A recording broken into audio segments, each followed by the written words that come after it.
Go. What's up? Welcome back to another edition of the Jacob and Jacob podcast. I'm your host, Jacob Rova. I'm joined by my co-host, Jacob Hare. And today we are very lucky to be joined by NFL fantasy expert, James Koh. James, thank you so much for being here. What's cracking, boys? Great to be part of the program. We're very, very excited to have you here. So, James, we got to ask before we get into the football side of the interview, have you picked up any new hobbies during quarantine? I picked up so many new hobbies, dude. It's like, Yeah. I picked up baking. Nice. I loved baked goods, baked items, and I just decided, what the hell? I mean, you can't, at least early on, right? Like you couldn't even go to like donut shops. You know what I'm saying? So like, I need to get my fix, man. So I just started learning how to bake, and it's very zen, man. You know, real relaxing and stuff. So I just kind of picked that up, and it's actually kind of cool because it's something I could do with my daughter too. So we kind of just use it a little bit more as like organized family time and stuff. So it's cool, man. Like yesterday, I made a killer batch of these peanut butter chocolate chip cookies, man. So Ooh. we just so we got it going with that. And then more recently, I picked up the ukulele. I have no idea why. My daughter we bought my daughter a ukulele. Like this is probably like a year or two ago, and she just randomly started playing more of it in quarantine. So then I started trying to play it a little bit too. So the goal before the season starts is to play a little a little bit of the ukulele before we can get it going. So we'll see. What's your So, go-to donut shop? Krispy Kreme, Dunkin'. Oh, Krispy Kreme is good. You know, man, it's funny. Like, I'm actually kind of a sucker for like the regular old mom and pop donut shops, man. Okay. Like, I do like Krispy Kreme. Don't get me wrong. But like, I don't know. Like, I don't necessarily need a donut that is like, super fancy. That's got like, Yeah. crushed cereal or whatever on top of it. And listen, I love donuts, so I will eat whatever. Like if it's got like, cool toppings, great. But I am a sucker though, for just the plain old, mom and pop shop donuts. And like, whether it's like, maybe not glazed, mostly because like the glaze from Krispy Kreme is like, it's the bomb, you know what I mean? So it's just Yeah. kind of like, how do you pay? But, other ones, like whether we're talking like old fashioned or whatever, crullers, I just kind of sort of like, like those from like the old mom and pop donut shops, man. Yeah, I'm I right know there with for you. me, my go-to is always just vanilla frosting on a donut. That's me every time. Tough to beat, man. I'm telling you, sometimes simple's the way to go. You know what I'm saying? Yeah, I hear you. Yeah, I gotta put Uh, chocolate glaze at number Let's one. move into the football side of it. And first, we got to ask, how did you get into sports broadcasting and journalism? Um, Man, it's been a long road. It's been a long journey, no doubt. I've been in this game now for, oh my goodness, more than 12 years. But when I went to school, when I went to college, I never really thought about doing this as a profession because it really wasn't like, it wasn't something that was familiar to me. It wasn't something that no one I certainly knew was in media, right? Whether we're talking about family, even family, friends, acquaintances, nobody. Like I didn't know anybody in the media. So doing, stuff in the media was just a completely foreign concept.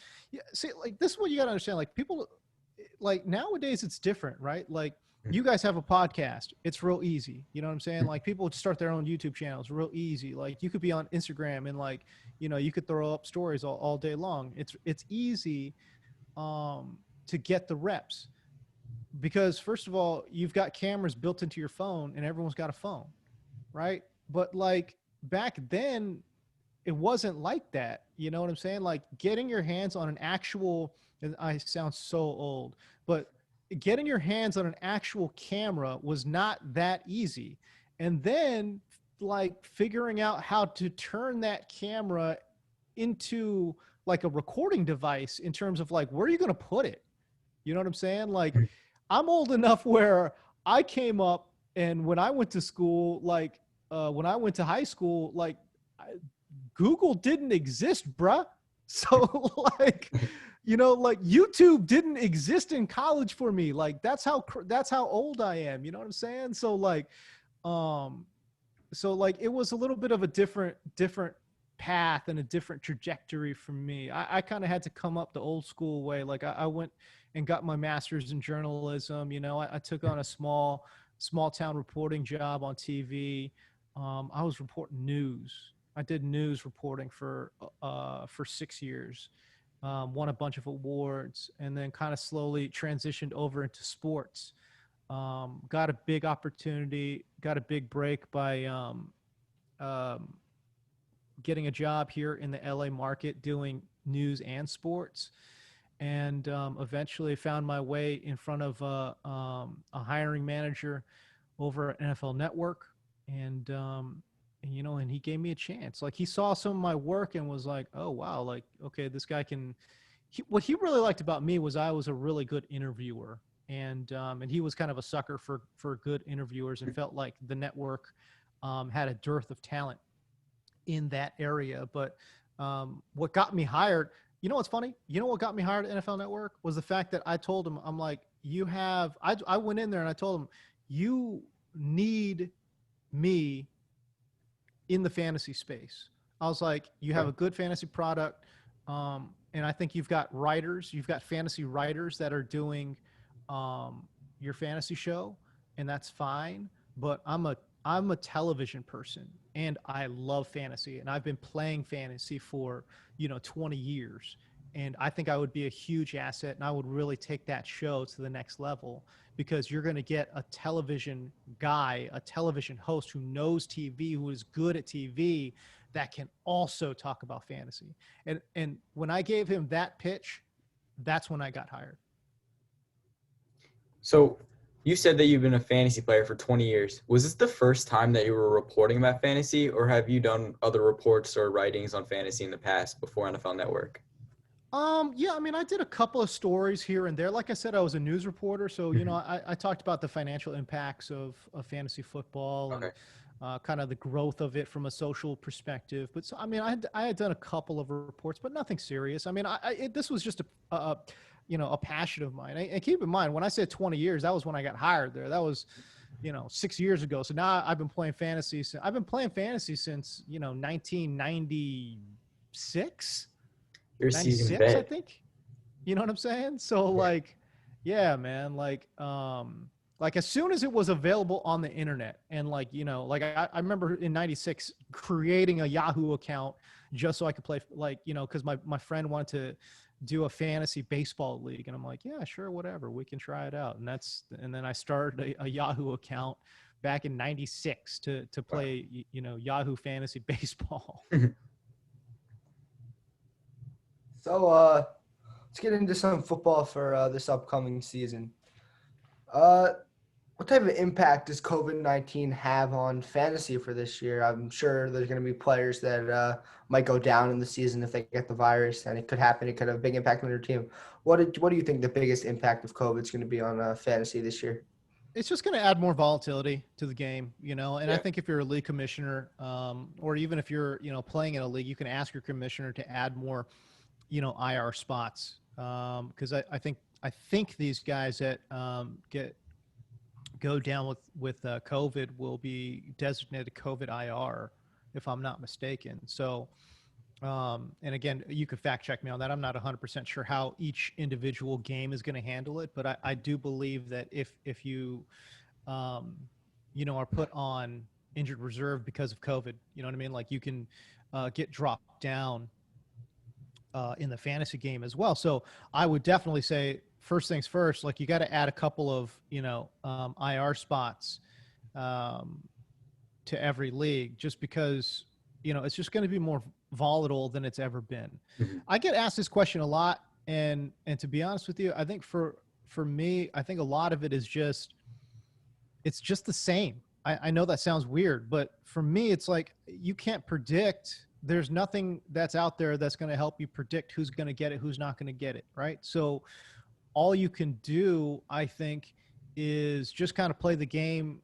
like it normally goes and just expect a lot more quote unquote injuries to happen, and that's the kind of the mindset that I have going into this 2020 season, that it's just going to be much more volatile.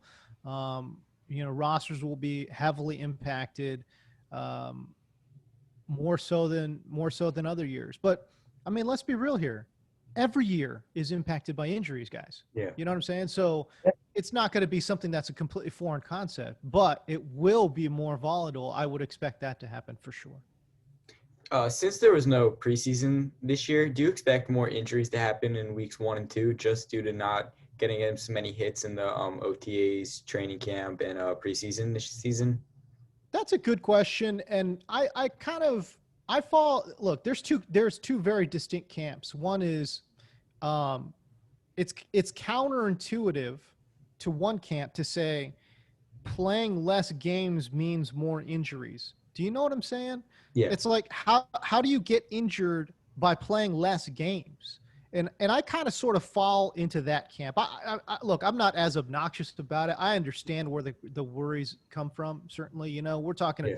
I think when people start talking about injuries, I think people are talking about soft tissue injuries, right? Exactly. Whether it's hamstrings or quads or ankles or whatever it might be, just soft tissue type stuff, versus like, devastating catastrophic injuries. Like, I don't think we're going to see more, ACL tears or whatever it might be, right? Like it'll probably be, maybe we'll see some more soft tissue injuries, but even then I would probably say no. It's probably, the injury rate will probably be the same. I don't think there's any conclusive evidence that tells you if you don't play in a preseason that you are more injury prone. I don't see that, There's definitely, I don't think, and I could be wrong, I don't think that there's any definitive data that would support that claim. I think that's very much just kind of people kind of anecdotally thinking like, oh, this guy missed training camp, and then he came back and got injured. And it's like, well, I think there's a lot to, is he in training camp, or is he playing, like, not playing the preseason games, I think is actually fine for these players. If you're not in camp, I think that's different, Yeah. Just kind of getting ramped up slowly but surely in camp, I think is probably the most important thing. But no, I don't think missing preseason games will add to any injuries at all. If anything, I think it'll reduce it. Yeah, I definitely agree with you about what you said about how not playing preseason games really isn't that important, because I feel like in camp you're doing a lot every day, and also if you play a preseason game on a Thursday, it takes away time from actually being in camp. So if you add those days that you would have usually missed to get ready for the game, then it adds up, and it's probably even more time, because the practice time ultimately is way more important than the actual game and playing in the game, and also time in the weight room, and also time working out with trainers. So I feel like when you look at that, they're actually getting more time to actually work on their bodies, get in better shape, and not have to focus just on playing games. Yeah, I would agree with that. And I would add to that too. It's like, if you are not taking, look, I'm not a physical therapist, I'm not a doctor here, but I think I know enough to say, look, if you're not taking training camp seriously and not ramping up your body, then yeah, like once you get to the games, it doesn't matter if it's a preseason game or not preseason game. If you haven't ramped up, scientifically, smartly, you probably will get injured. But I think that is, again, preseason or no preseason games, I think that's irrelevant. I think it's just a matter of, have you built up your body in a smart and educated way? Yeah, I definitely agree with you there. But a lot of people have their drafts coming up, or maybe you've had your draft already. So, James, I got to ask you, who are some sleepers that you have for this season? Oh my goodness. I've got sleepers coming out the ear holes. And like, for me, I love sleepers, like, I don't know, man, I get more excited about sleepers and deeper sleepers too than anything else, and it's like, if people remember me from my time back at the network, Adam Rank and I had a segment called Danger Zone.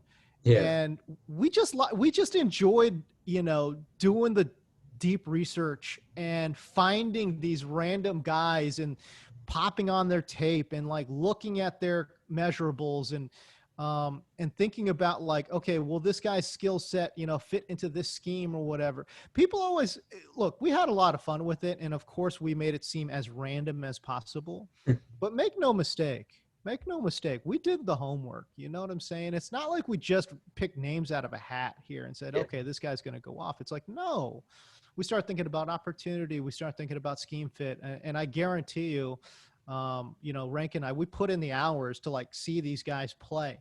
Watching college tape or whatever it is, and trying to, translate that onto the NFL field. Or maybe it was preseason games or whatever it was. But I get pretty jacked up for deep sleepers. So whenever people ask me this, like, yeah, man, I've got dudes, I've got dudes everywhere. If we're talking wide receivers, Brandon Ayuk is somebody that I love. He's the rookie at Arizona State. He's playing for the Niners, and it's funny. His game is very similar to Deebo Samuel, actually. Yeah. Great after the catch. I think he's pretty strong in contested catches as well. And he's got all the opportunity in the world. I know he's dealing with a mild, soft tissue injury right now, but Emmanuel Sanders left in free agency. Deebo still recovering from a broken foot that he suffered in mid-June. He might miss, 1 to 4 games. You never know. Wow. Even if he's there, that's fine. You need a good 1-2 punch. And I think Brandon Ayuk is that dude. Jalen Hurd is another guy that they were pretty high on. He tore his ACL, so he's out. Bottom line is they just don't have receivers. And it's a big reason why, first of all, you should absolutely 100% for sure not be drafting Jimmy Garoppolo under any circumstances. But I think they'll lean on the run game too there. They brought in Trent Williams and they should, they've obviously got that Shanahan system in place. But Brandon Ayuk is somebody that I certainly love at the running back position. Joshua Kelly there, or here rather, I'm in the LA area, but for the Chargers, I just think, I've spent too many hours watching this kid play at UCLA, and he is just a straight bulldozer. Big boy, big guy, big kid, not the fastest dude in the whole world, but I think he can play. He reminds me of like a linebacker playing running back. He doesn't shy away from contact. He's going to lower the boom on somebody. He is going to embarrass someone. He's going to embarrass a linebacker or a DB at some point this season. You're going to see him on the highlights, man. Joshua Kelly, he's 212 pounds. He ran a 4.5 40, which is solid. It's not spectacular, but it's fast enough, I think. And I just think he profiles way better as a complementary piece to Austin Eckler than Justin Jackson, who is a fine rotational player. As a matter of fact, if he was like a satellite back on a different team, I could see him handling third down work. But Joshua Kelly for me is that early down thumper. And he will play a perfect, B side to Austin Eckler's A side. And quite honestly, dude, that Chargers offensive line's not looking bad either, Yeah. So I think the Chargers are a little underrated right now from an offensive standpoint because, Philip Rivers left and now they've got, a rookie possibly taking over the reins there. But we'll see, man. I like Joshua Kelly, and I think he's going to be a fantastic deep sleeper. These are two guys that, you're getting extremely late in drafts. So two guys that certainly I've got penciled in. Now, talking about the other team in LA, the Rams, how do you see their running back situation playing out? Do you see an RBC, a committee, or do you think one guy could eventually take over? Sean McVay even, talked to my colleague at DirecTV, Dan Helly, for his podcast, the Helly Pod. I'll give him a shameless plug just because he's my friend. But McVay told him, he looked up, up the 5 freeway and saw what Shanahan was doing in San Francisco, running a full blown committee and having good success with it. And I think that's what they're going to do. For the Rams, they've got Cam Akers, Darrell Henderson, Malcolm Brown is there doing things too. And for me, it just seems pretty clear that is the game plan. Look, if Henderson is more hurt than we're led to believe, then certainly Cam Akers can step in Yeah. and fill that void. But as it stands right now, if you were to ask me, I think they're going to run a full-blown committee. And um, I, I'll say this: I'm not a huge Cam Akers guy anyway. I know they spent decent draft capital on him, but I guess I just don't see it. I think he's a good player. I don't think he's a game breaker. You know, I just think he's a solid piece. As a matter of fact, I'm more excited about Henderson, to be honest with you. I loved what I saw from Henderson at Memphis, and I think he's just a more springy player. I think he's got more bounce, but we'll see if the injury holds him back. So I don't know. We'll see. But yeah, I think for the Rams, 100% committee approach there. From McVay. And I think he's actually happy that Gurley's not there and that they don't have to massage that contract, that ego. I'm not saying that Gurley's an ego guy, but certainly, you know, we're talking about, you know, offensive player of the year, a guy that they gave big money to. You've got to give that guy the ball. You have to give that guy the ball. And I think they gave it to him, I think, to the detriment of the team last year, and because he wasn't really very good at all. Mhm. And I think that McVay is probably a little bit relieved that he doesn't have to, you know, work that personality. Do you believe that Gurley will do well in Atlanta, or do you believe that his injuries or injury past will hold him back? It's kind of crazy to me, right? Because he is pretty young. I think he's 27 years old. Yeah. And it's certainly, you know, oh, man, he is a player that I'm a little bit torn on, you know. It's going to be a free-flowing offense. Atlanta's offense, you know, looking pretty good. Dirk Cutter just came out, I think it was today, and talked about how he wants to get Gurley a minimum of 15 touches, and Devontae Freeman last year saw 17 touches a game on average. If you gave Gurley 17 touches a game on average in a pretty high-scoring offense, you got to think that that's pretty decent upside. Yeah. But man, I just cannot get over what I saw on tape last year, and I'm scared of that of Gurley. You know, especially with where he's going. You know, somewhere in the late second round. He's just a player I just find myself not really drafting, even in mocks. I don't know, man. I might get burned by that. He could have a revival this year, no doubt. But I'm scared off by the knee, certainly. So besides Gurley, who are some other players that you're avoiding?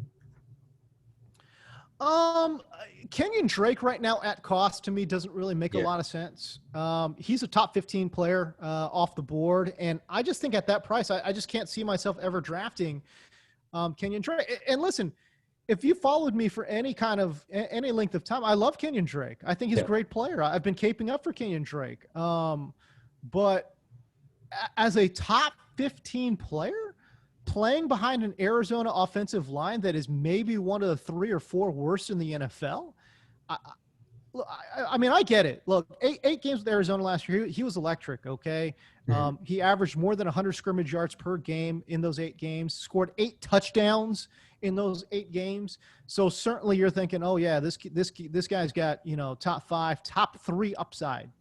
I guess I'm just confused, you know, like he put together 3.5 years of tape at Miami, and he was a very, very up and down player. I'm not saying he was a bad player, by no stretch of the imagination am I saying he was a bad player. I just think he was very up and down. And I get it. You could say, oh, well, that was Miami. Well, this is Arizona. Yeah. I mean, Arizona's offensive line is bad, guys. It's bad. And plus he's in a walking boot right now. Like I don't get what that's all about. They seem to be pretty guarded with injuries there in Arizona just in general. So top 15 price tag for Kenyon Drake, when you can have Julio Jones, you can have Nuke Hopkins, you can have Austin Eckler. All these guys are available at 15. Yeah. You know what I'm saying? So he is a player that I just find myself saying, no, thank you at that price tag. Now, listen, if he falls, 10 spots to like 25, of course I'd be all in on that price. But at 15, I think I'm out. And what do you think about his quarterback playing behind that offensive line, Kyler Murray? Do you think he is really poised for that breakout season, or do you think we could see what happened with Baker Mayfield, where everyone thought he was going to be the next great quarterback in the league after their amazing rookie year, but then Yeah. they obviously fell short of that? I think, well, look, I don't think we're going to see a Baker Mayfield situation, if that's what you're asking me. I think, I do think Kyler will see some sustained success. I will say this. I would be very surprised if he finished outside of the top 8, barring injury. Now that's a big old asterisk because he was the most sacked quarterback in the league last year. And again, playing behind one of the, conservatively 5 worst offensive lines in the NFL. But he's got legs and he can scramble. He's quick. He's got a lot of nimbleness in that pocket. And I think he can move. And that's a big reason, actually, why I think he will be a top 8 fantasy quarterback, no doubt about it. Now, I think he's a little bit overvalued right now because he's going as a top 5 fantasy quarterback. I don't think he's going any later than the QB6 in like 90% of drafts out there. And I think a lot of that is due to the rushing floor. He's probably going to give you anywhere between 400 to 700 rushing yards, which is tremendous. So I think if we were to estimate, I think 500 rushing yards would probably be good. Cliff Kingsbury's offense added Nuke Hopkins, another weapon for him to throw to. And yeah, I mean, he's certainly on a week-to-week basis gives you that game-winning, type potential. We saw it last year. He could put on 3 touchdowns, no problems. But I just think overall, his draft price right now is the same as Deshaun Watson and Dak Prescott. And I've talked about this on my podcast as well, but I guess I just don't understand it. Why would you take Kyler Murray ahead of Dak in any situation if their prices were exactly the same? I don't understand it. Dallas has a better offensive line. Dak still gives you a decent rushing floor, and his weapons, my God. I mean, you look at that receiving group, and it's unbelievable, man. Amari Cooper, Michael Gallup, CeeDee Lamb. You throw in Blake Jarwin, who, by the way, addition by subtraction, I think taking away Jason Witten and throwing Blake Jarwin out there, I think that's going to help them considerably as well. So, by the way, they've got Zeke, a little dump off to Zeke and he could be scooting to the house, Yeah. So I just think that, pass catching group to me is too good and he still gives you a decent rushing floor. I don't know, man. I don't know why people are taking Kyler ahead of Dak, but it is what it is. But to answer your question, I think Kyler will have a pretty decent season. I just probably don't like him at his draft price right now. So, James, one last question before we let you go. Super Bowl prediction for the season, assuming we get to that point. Super Bowl prediction. I think we are witnessing a Chiefs dynasty. Okay. I don't see, I know the Ravens are going to, try to make it hard for them. I just have questions about the Ravens offense, I mean, like they're going back to a 1930 style offense, right? Where triple option, multiple backs in the backfield. And I get it. Lamar Jackson is one of the most exciting players in the league. Hollywood Brown, I love, crazy quickness. But I just wonder if defenses will catch up a little bit and make it a little bit more difficult for Lamar and that passing game. Ultimately, I'll just say this. Ultimately, you've got to be able to throw to win in the NFL. At least in today's NFL. I mean, if we were going back to like the 2000 Ravens where, they had Trent Dilfer, then fine. No, but I just don't see that. They've got a really good defense. They've got a great running game, probably the best running game in the NFL. But I will, you know what? People haven't been talking about the retirement of Marshall Yanda enough either. Yeah. We're talking about a Hall of Fame offensive lineman, one of the best to ever do it, never missed any time whatsoever, was so consistent, on that offensive line for them, and they've got to fill that void. I mean, think about it. Think about if you were to say, hey, listen, you're going to have a Hall of Famer on offense, and now he's gone, and now you need to replace that. It's hard to If adjust. it was, yeah, you know what I'm saying? Like that, Yeah. that's a big question mark, man. You know what I'm saying? So, again, I don't know how much of an impact it'll be because he's an offensive guard, but whatever. Bottom line is, they had a great offensive line last year, maybe one of the best in the NFL.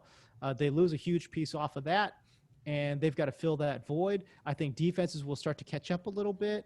All these things make me think that the Ravens will see a little bit of a step back next year or this upcoming season. And really, when you look at the AFC, who else is there? There's no one. The Patriots are dismantled. I don't see too many other teams in the AFC that are going to give the Kansas City Chiefs problems. So to me, I think it's the Chiefs on the AFC side. On the NFC side, as always, it's wide open, absolutely wide open. I'm trying to think off the cuff, like, who do I like in the NFC, and I'm having a really difficult time. Yeah, it's gonna be brutal. Is it? Yeah, it is. I don't like anyone in the NFC North. I don't like anybody in the NFC East, certainly. NFC South, is it finally the year for the Saints? Finally? Is it Tom Brady and the Bucks? Man, Yeah, Yeah. Bucks are there now. That Bucks hurts are the Saints legit. a lot. yeah. Well, yeah. I think maybe the NFC representative might come out of the NFC South. Yeah. That's probably where I'm going. The NFC West, the Niners could maybe potentially get back there, but how do you do it when you have just a league average quarterback? I mean, it's been done before, certainly. Can Russell Wilson find that magic? Certainly with Jamal Adams there now. Oh man, you know what? Give me the Seahawks. Okay. Screw it. Give me the Seahawks. Seahawks Chiefs. That would be such a crazy fun game. The ratings would be through the roof, man. Ratings would be through the roof if that was the case. That would be super fun. I'm rooting for that. Seahawks Chiefs. Let's go. You heard it here first from James Koh, Seahawks Chiefs. And thanks for joining us today, James. Really had a great time talking to you. Yeah, man, no doubt. You guys are. I can't believe you guys are so young doing this podcasting, and I'm very impressed. And Thank you. anytime you guys need somebody, just let me know. But keep doing your thing, keep grinding. You guys have a fun show for sure. Thank you. Stay safe.